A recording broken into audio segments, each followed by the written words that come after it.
Os transtornos do espectro autista são síndromes que englobam um grupo de desordens complexas do desenvolvimento do cérebro antes, durante ou logo após o nascimento. Esses distúrbios se caracterizam pela dificuldade na comunicação social e também com comportamentos repetitivos. Essas síndromes muitas vezes não são diagnosticadas no primeiro ano de vida, portanto requer maior sensibilidade e observação por parte dos pais. No programa de hoje, saiba como identificar os sinais do autismo e também como tratá-los.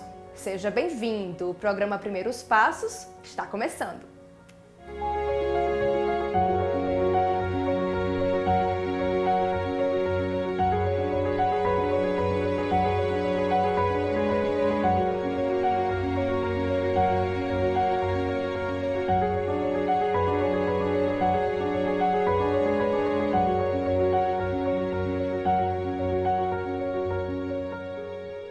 Antes da gente ir ao nosso bate-papo sobre o autismo, vamos conhecer uma associação que cuida dessas pessoas. Veja aí.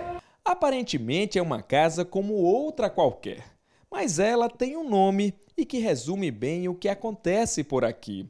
Essa é a sede da AMA, a Associação de Pais e Amigos do Autista da Paraíba, uma instituição sem fins lucrativos que surgiu há 13 anos para suprir uma carência do Estado. 13 mães se reuniram em busca, de formar profissionais, de capacitar para um trabalho direcionado para as necessidades dos meninos que estão dentro do espectro do autismo.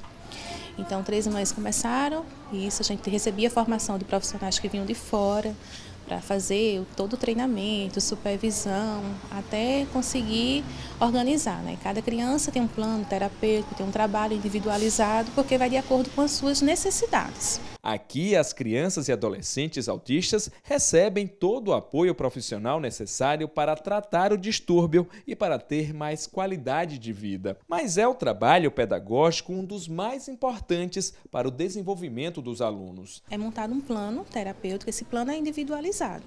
Então, assim, a base principal, a parte psicopedagógica, mas também tem atividade física, tem com professor, com educador físico, os meninos fazem natação, fazem educação física, tem fonoaudiólogo, tem fisioterapeutas, tem algumas crianças que fazem pilates, ou então fisioterapia, tem atividades de culinária e tem atividades também de autocuidado. Hoje a AMA atende a 33 autistas e toda a estrutura é mantida pelos próprios pais. E é com essa união de forças que essas crianças e adolescentes têm a oportunidade de ter um futuro diferente. Criança que consegue ler, consegue escrever, que consegue brincar, que começa a soltar suas primeiras palavrinhas, que consegue se organizar no contexto social, de simplesmente ir num restaurante com a família e brincar e conseguir ir numa praia, sem ter dificuldades de comportamento. Então isso é o principal objetivo, que eles tenham condições de uma vida social.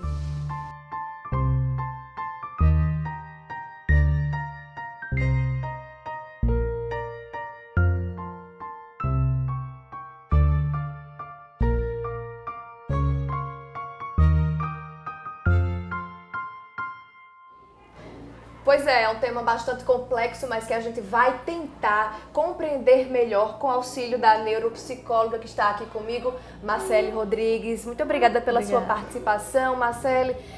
Marcele, existem níveis do transtorno do espectro autista, como se fala hoje? Sim, de acordo com a nova versão do Manual Diagnóstico de Transtornos Mentais, o autismo passou agora a ter vários níveis, do mais leve ao mais severo. Então, transtornos que antes eram muito parecidos com o autismo, como transtornos da comunicação ou transtorno de Asperger, passaram a fazer parte do espectro do autismo. E aí, a abordagem com cada uma dessas pessoas seria de maneira diferenciada, apesar deles todos pertencerem a um mesmo grupo? Não é que a abordagem seria diferenciada, né? Mas eu acredito que cada caso é um caso e a aplicação de uma terapia bem voltada para aquele indivíduo seria a melhor forma de tratar, né? Então, cada grau vai mostrar um déficit maior ou menor cognitivo nessa criança e é a partir daí que a gente vai fazer a intervenção, até mesmo a identificação a partir do que ela pode fazer ou do grupo de sintomas que ela apresenta. Ô, Marcele, quais são as principais características de uma pessoa com um transtorno desse tipo? Certo, geralmente aparece na primeira infância, os pais percebem logo, a criança tem Primeira infância seria mais ou menos que idade? até os 18 meses, mais ou menos. A primeira infância é até os 6 anos, Isso. na verdade, né?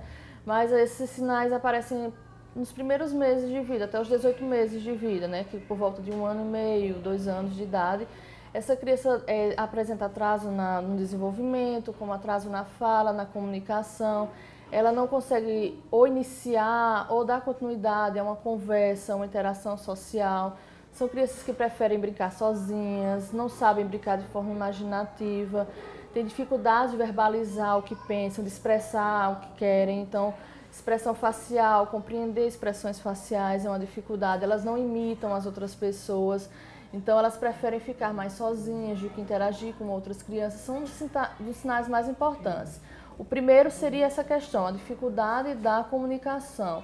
E o segundo seria os comportamentos estereotipados, que estariam voltados para a hipersensibilização sensorial, que estaria mais relacionado à sensibilidade a barulhos, à sensibilidade a toque, aos comportamentos estereotipados, como mexer a mão, gritar muito, né? Esses podem ser através da vocalização ou através de movimentos motores que elas demonstram esses comportamentos estereotipados. É a forma delas de se expressarem alguma frustração ou alguma alegria. Os pais costumam aceitar essa realidade? Eles costumam perceber que o filho está tendo um desenvolvimento um pouco retardado em relação às outras crianças, crianças normais, não seria? Se essa forma seria a forma correta? Geralmente eles percebem, né? Mas geralmente eles tentam se livrar de todas as hipóteses possíveis antes de chegar no diagnóstico do autismo, né? Então o que a gente vê muito também identificar se pode ser um atraso de desenvolvimento, uma deficiência intelectual. Então, quando todos esses diagnósticos são descartados, então os pais começam a investigar a possibilidade de ser um autismo, levando em consideração que existe até a negação também, né? A gente tem a ideia hoje, no senso comum, de que essas crianças nunca vão se desenvolver, né? Que vão ser dependentes para sempre. E não é exatamente o que vai acontecer. Elas não vão se desenvolver como as outras crianças que não têm um autismo, mas vão se desenvolver na medida que os limites delas permitirem. Marcele, como é que é fechado o diagnóstico de autismo? O diagnóstico do autismo, primeiramente, a criança passa por uma avaliação médica, né? Uma neuropediatra ou um psiquiatra infantil. E a partir daí ele começa a pedir os exames, né? Exames de sangue, exames de neuroimagem para identificar as possíveis causas. A partir daí ele passa essa avaliação para outros profissionais, como fonoaudiólogos, psicólogos, neuropsicólogos. E a partir daí a gente vai fechando o diagnóstico. Geralmente o diagnóstico ele é fechado com uma equipe multidisciplinar que vai avaliar vários fatores, que nem sempre todo mundo pode ver daquele determinado modo, né? Então, a partir dessa avaliação comportamental, avaliação médica, que se fecha um diagnóstico. E pode existir casos de hereditariedade, por exemplo? Pode ter alguma coisa relacionada à família? Boa parte do autismo, né, é considerado genético, né? Então, acredito que 50% da causa do autismo seja genética. Então, se já teve algum caso na família, né, existe uma probabilidade de que possa ser, né? Embora as causas não sejam completamente fechadas, né? A ciência ainda não descobriu as causas concretas, isso vem sendo muito estudado e muito debatido. Mas assim, o que aponta é que a genética ela tem um fator muito importante nesse transtorno, né? Dele vir a aparecer naquela criança que já tem outros casos na família também. Marcele, como é que uma pessoa com autismo, ela se enxerga num meio comum? Como é que é essa percepção dele consigo mesmo? Vai depender muito do grau do autismo, né? Se ele é mais severo ou se ele é mais leve. Mas é uma grande característica da criança autista que ela tem uma metacognição muito baixa ou quase nenhuma, né? Ela sabe que existe a mamãe, ela sabe que existem as pessoas, mas ela não pensa muito sobre ela. E isso é uma dificuldade muito grande porque ela não sabe como expressar as vontades dela, porque ela não consegue refletir sobre as mesmas. Então, é o que causa as crises de agressividade, de ansiedade. Então, isso é muito difícil para ela, porque ela tem dificuldade de refletir sobre quem é ela, né? Sobre o que é ela no mundo, o que ela vai fazer amanhã, de pensar sobre o futuro, né? Então, é uma criança que está vivendo muito a parte sensorial, ela está vivendo muito a parte mais física do organismo dela. Então, esses comportamentos como excesso de agressividade, por exemplo, poderia ser uma resposta a isso? Uma resposta a ela querer expressar de alguma forma alguma necessidade e ela não conseguir. Uma criança querer pedir alguma coisa e simplesmente ela não conseguir falar ou expressar de forma emocional, com expressão facial, até mesmo apontar para aquele objeto. Muitas crianças que têm um autismo mais severo, elas são limitadas até a isso, então é difícil, então gera um estresse muito forte e essa criança ela começa a ter uma crise, um ataque de ansiedade ou de agressividade, né? Então ela quer ser percebida de alguma forma, né? Ela quer que alguém veja o que ela está sentindo de alguma forma, mas ela não consegue expressar. Por falar em ansiedade e agressividade, quais são esses sintomas mais comuns que os autistas desenvolvem? Geralmente eles são bem ansiosos, né? São muito ansiosos por não conseguirem lidar com as coisas do dia a dia, por ter que lidar com as limitações, né? E por eles serem, às vezes, muito sensíveis, hipersensíveis ou não muito sensíveis a algumas questões sensoriais, elas podem sentir esses efeitos. Então, alguns sons que são ruídos comuns para a gente, para elas podem ser extremamente irritantes. Alguns barulhos, alguns toques para elas se tornam algo muito agressivo. Então, para elas, aquilo ali, elas recebem aquilo ali de forma muito forte para elas. E outras crianças podem nem perceber certos tipos de barulho, como assustaria, fogos de artifício que assustaria uma criança, para eles é indiferente.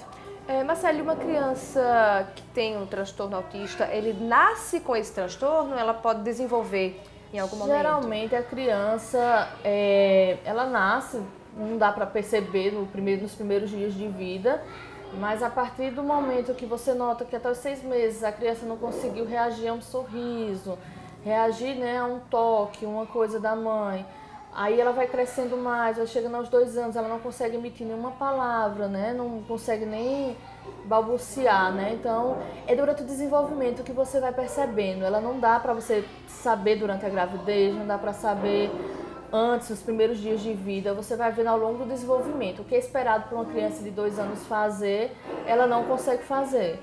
Então, ela tem atrasos na linguagem, ela pode ter alguns atrasos motores também, como andar, né? Então, os pais vão percebendo isso. Então, até os 18 meses, os pais já percebem uma grande gama de sintomas que podem ajudar a identificar. Pois é, você tocou aí em pessoas importantes, os pais, né? Afinal de contas, é um conjunto, né? Filhos e pais, e essa parceria na hora de cuidar de uma pessoa com autismo é bem mais intensificada, porque requer uma atenção redobrada. Como é que é para esses pais? O que é que muda na rotina dessa família quando existe um membro que tem o transtorno? Geralmente vai ser uma criança mais dependente, uma criança que a gente não vai poder deixar sozinha, a gente não vai poder quebrar a rotina dela com tanta frequência, porque elas são muito rígidas, então qualquer mudança de rotina causa um estresse muito forte na criança, então os pais têm que estar sempre preocupados, sempre presentes, né, nesse momento, para estabelecer uma boa rotina para essa criança, uma boa estimulação adequada para o dia a dia e principalmente trabalhar a questão da independência, né? Dessa criança ser um pouco mais independente, um pouco mais autônoma nas atividades dela. É claro que isso vai tratar cada caso, né? Tem crianças que são muito comprometidas, então elas precisam estar sempre com alguém próximo para alimentar, para levar ao banheiro, né? Vai depender do grau de evolução que essa criança vai ter ou não, se está associada a um déficit cognitivo, né? A uma deficiência intelectual ou não. Ok, a gente vai a um intervalinho, mas daqui a pouco vamos continuar o nosso papo, vamos continuar falando sobre a rotina familiar de uma pessoa com o transtorno e vamos falar também de como tratar, de como acompanhar essas crianças. Não sai daí não, que a gente volta já.